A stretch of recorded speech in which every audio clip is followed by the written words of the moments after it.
how many people got a little bit lost in Vanessa's presentation? Be honest. Oh no, that's not too bad. How many of you, whether you were lost or not, are scared? Yeah, okay. Let's continue. What is actually going on? You've probably seen some news stories. This was in the Guardian recently, in the Observer. What happened with Brexit? How were people's views manipulated?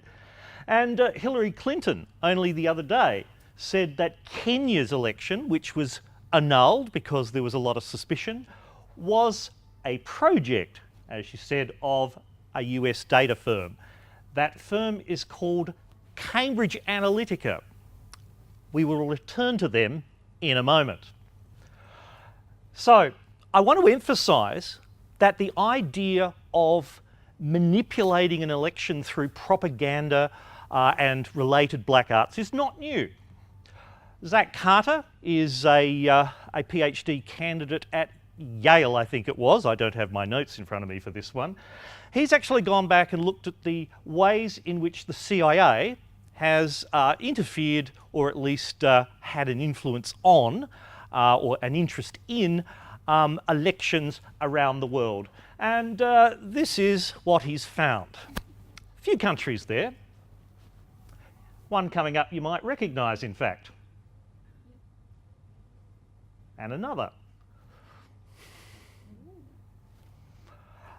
That was always the great, mythology, the great conspiracy theory.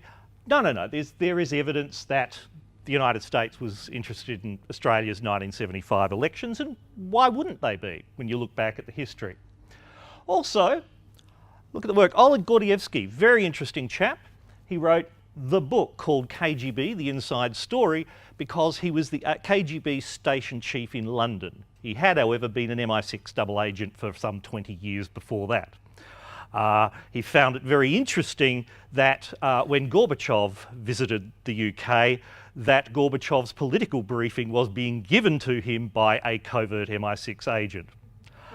He was uncovered. He managed to trigger his escape plan and get out of Moscow, and now lives in London, wrote that book. He says in the book, and I have mine in storage so I don't have the exact quote, the story that the HIV virus and AIDS was the result of an American military experiment in Central Africa was a KGB disinformation operation. They first got it out into a newspaper in India. It then spread from there. It was re-reported. But the KGB themselves dropped the operation when they realised people were starting to learn more about HIV and this conspiracy theory was now ludicrous. So the KGB dropped the operation. You will still find that is a continuing conspiracy theory, though. How does this man fit in? Well, that's what we're finding out, and there are stories in the news every day. But I will point out, Vladimir Putin is a former KGB operative. You can see a lovely photograph of him with a woman who is purportedly his wife, I don't know whether she was or not, greeting an American president in Red Square, and there are photographs of him having operated in New Zealand when he was a lower level agent. Putin did, yes. Yes, in New Zealand and greeting American presidents to be the random Russian citizen to tell him about what it's like to be a citizen of Russia. So, complete little operation there too. Mark Zuckerberg, founder of Facebook, is one people obviously talk about rather, and he certainly has vast amounts of data, but there are people you haven't heard of as well. Peter Thiel is one of the founders of PayPal and is a major investor in a company called Palantir. Have a look at them up. They're one of the they make software that analyses stuff for intelligence purposes. Now, whenever I say intelligence, people think I mean spooks, but it also means law enforcement. It also means lawyers looking through documents to find out where the money went, all of that sort of thing. Here's a screen from one of Palantir's operations. These are from another presentation I did on a much bigger screen, so my apologies for that. This is a map of, where are we? Somewhere in a rowdy part of the world, because the yellow and red spots are where there've been small arms fire or an IED attack. You can lay them out in a line, see whether there's any patterns there. You can then link that with people. Here is Wahid Al-Khan. Here are the people he's communicated with. This is a little out of focus for you, so we'll zoom in a bit. It links him with this man here, with this terrorist training facility, which there'll be a geographic coordinates for, and so on. This software allows you to chew through this stuff, and in this case, we've got his phone number, we've got his nickname, we've got the fact that he owns a compound in this location, he appears in this safe house, and there's a link to the document, and he appears in this signals intelligence collection on a certain date, linked through to the document. So Palantir provide that stuff. They're not the only player in the world. Who's heard of these companies? Axiom, Equifax, Experian, and Datalogix. Okay, a few in the room. The main way people interact with them is through getting your credit report, your credit rating. And Equifax had that data breach the other day, where the records of 143 million Americans were, well, went missing. Well, not missing, just went out there. An equivalent proportion of Brits, but Australia does not have mandatory data breach notification laws yet. They come into force in February next year, so we don't know how many Australians have been affected, and Equifax have not necessarily been forthcoming. There's another little thing is that the data breach was discovered, but they didn't announce it or reveal it to the world for a period, and during that time 3 executives sold a lot of the company's stock. So we'll see that. But these guys collect data from all over. I forgot to mention that Datalogix has recently been bought out by Oracle, who make database software, and in doing so they made their founder, Larry Ellison, the 6th richest man in the world. So these guys buy and sell data. Whenever you apply for a credit rating, whenever your bank hands on information about you, whenever you join a loyalty scheme, all of those things are gathered by these people, and they have massive dossiers on everyone in this room, all sorts of information, and we'll see some of that in a moment. Their business is buying and selling this data to anyone who wants to buy it. An interesting player in this, and relatively new, this is the American branch of a British organisation originally, the American branch founded in 2013. And here's the Wikipedia entry for them. They're privately held, that is, so they don't have to report to anyone about what they do. They not only have data mining and analytics, they combine that with strategic political communication. And part owned by Robert Mercer, hedge fund manager, who funds a number of conservative political issues in the United States. All of this is obviously about what we now call big data. Data is just data. Big just means you've got a lot of it. It's a buzzword. We'll move on. Where does this data come from? You Melbourne folks may recognise this website. That's from this morning. Here on the side, I've got a bit of software running which tells me about all the other people who are tracking what's happening when you look at that website. Let's zoom it in. We can see that Google's advertising and Google Analytics are here. That's advertising from Google. Who else have we got here? DoubleClick is Google's advertising network for people who buy display ads. Adobe Audience Manager connects back to their marketing cloud product, so that, again, it's about targeting ads. So unless you take precautions to block this stuff, not only does the Age know which pages you visit and what you click on and how long you spend on each page, so do all these organisations. Never heard of most of them, have you? Here's another website with even more. This is International Business Times that does all sorts of things. This story from 2015 worth noticing, robots selecting news stories and writing them. We'll have more to say about that in a second too. Now, I ran a bit of software on an Android smartphone a couple of years ago. It went through all of the apps I had on the phone, and it told me that 21 of them leaked identity information, 20 of them collected my location, and I'm pretty good at selecting apps to reduce the privacy risk. These were the ones. I found the funniest one was AVG Privacy Fix was flagged as a privacy risk.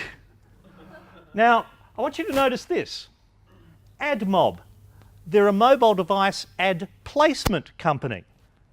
All of those apps use the same ad company. So even if Flight Radar, YouTube, well, Hangouts, whatever, they're all Google ones, but even if I had other apps that only know my location and my usage when I'm using the app, the mobile ad company is across all of it. Same with all of those ones embedded in the Age website. Same with any website that has a Facebook button in it. Facebook not only knows what you do on Facebook, Facebook knows what you do on every single website that has a Facebook button on it. And they compile that information. More than 100 of the top URLs, the top web addresses, if you like, in the world, half of them are the sites you've never heard of. They're the tracking companies. Here's another way that your data is captured. I entered a competition. I hit continue. Did I click on the terms and conditions? No, I did not. Who does? The terms and conditions will say that they can share that information, well, with anyone they like, really. And if you click through to the offers, which they did, I'm offered a whole range of possible things. Again, I'm giving permission to hand all this data over to them. Now, you might say, oh, it's only my email address and my name and my phone number. Sure, but that's then an index to any other data that anyone else has, so those 4 other big data brokers can just cross-reference everything. Visualize the Palantir software cross-correlating everything about bombs going off in the Middle East. The advertisers and the data brokers can cross-correlate everything you do in your life. Cheery stuff. Your porn is watching you. Your link to the pornographic website may well be encrypted, that's good, but the porn website is tracking, did you click on the young goat or the old goat? Did you click on the multiple goat pornography? Did you know, what is it? These sites are keeping, obviously, detailed tracking on even what you look at. Same as news sites do to recommend a story, same as Amazon does to say, hey, you bought these books, maybe you might like this one. Same happens there, and again, dig down in, see who they sell the data to. It's easy enough. And before you think, oh, they say, we will anonymise our data, once you collected enough, there's only, in postcode 3006, there's only one female nurse, 37 years old, with a single 4-year-old daughter, who catches the tram each morning at 7:50 a.m. You don't need any other cross-reference. That's only one person. And if you think this is rubbish, the NSA, the American National Security Agency, actually used the porn habits of terrorism suspects to turn them and become double agents.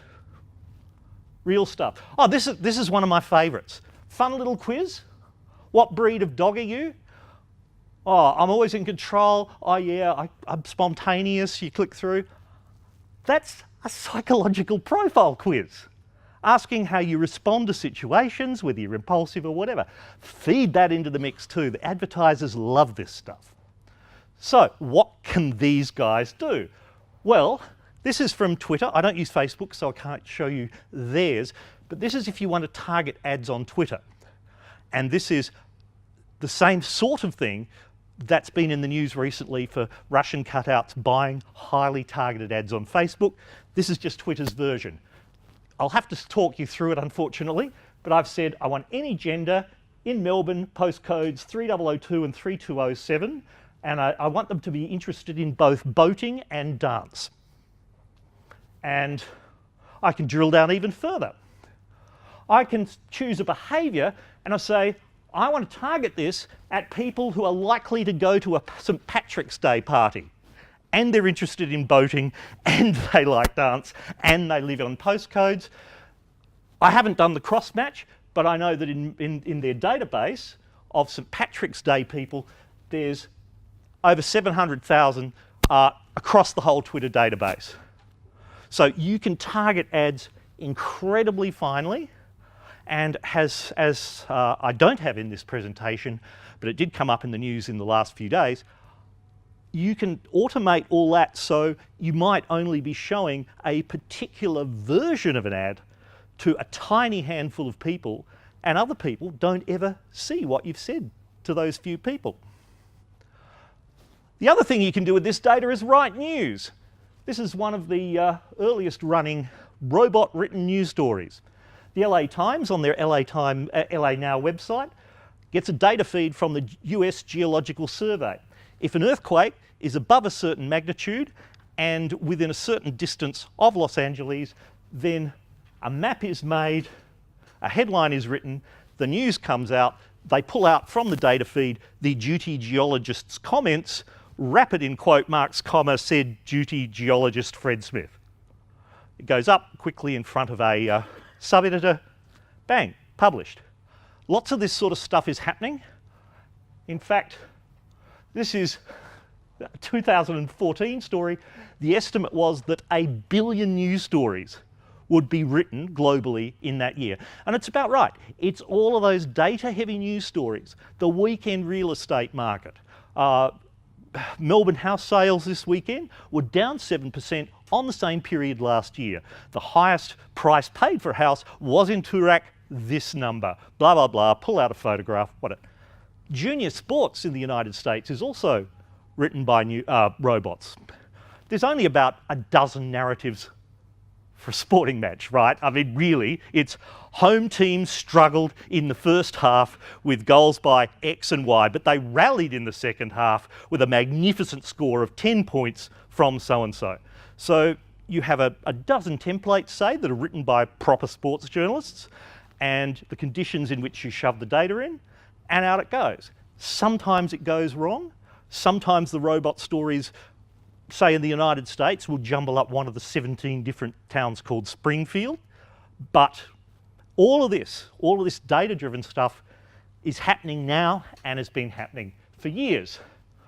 Now, combine the things we've been talking about and you will have news or advertising, what's the difference, written personally for you. Automated Insights is one of the biggest players in the robot-written news market. Their CEO says, not 1 million people reading one story, 1 million people getting each their own story. Now, I couldn't find a graphic of this, but a few years ago, ISIS worked out a way to get their beheading videos right up the top of Twitter's trending topics. And the answer is they had an app called Hamza Mullah. And if you're a supporter of ISIS, you'd download the app and you would use it as a Twitter app, like anyone else. But if needed, the mothership of ISIS could trigger all of those Twitter apps to send out a link to the beheading video with one of a selection of random, hey, look at this comments in Arabic or various, or in English, in anything. Spike of tweets from that app. Here's the normal level of people just tweeting manually. And then bang, that's 10 p.m, 15th of June, 11 p.m. So that's kind of, you know, an hour burst. What's that? 10 hours, bang, next 10 hours. And that would drive those tweets right up the top of the trending topics. This is several years ago now. There's lots more sophisticated stuff happening. And if you don't have time to manually go out and set up an app, you can buy Twitter followers, 10,000 of them, $39. And what's interesting is if any of these accounts get blocked as spam or whatever, they'll usually replace the missing ones free of charge.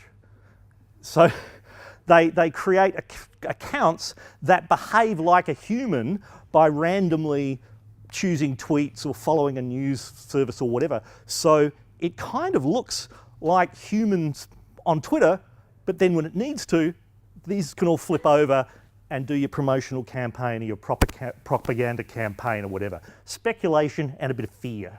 Nothing like fear to sharpen the mind. This is a live map of all the trains in Sydney. If I pressed a button at the side, I'd get all the buses, all of everything. So we can cross-match where you are with those, and well, what can we do with that? Location information is very interesting. You can combine that with other things, like where your phone is. That's actually how Google Maps live traffic reports work. They're just tracking the movement of all of the phones that are connected to Google Maps. And they can tell who's walking because they're at walking pace, and the phone will move with a regular rhythm as you're walking. If the phone is on a train, it can tell because there's a whole bunch of phones following the railway line according to the timetable. Buses, same, so everything else must be cars.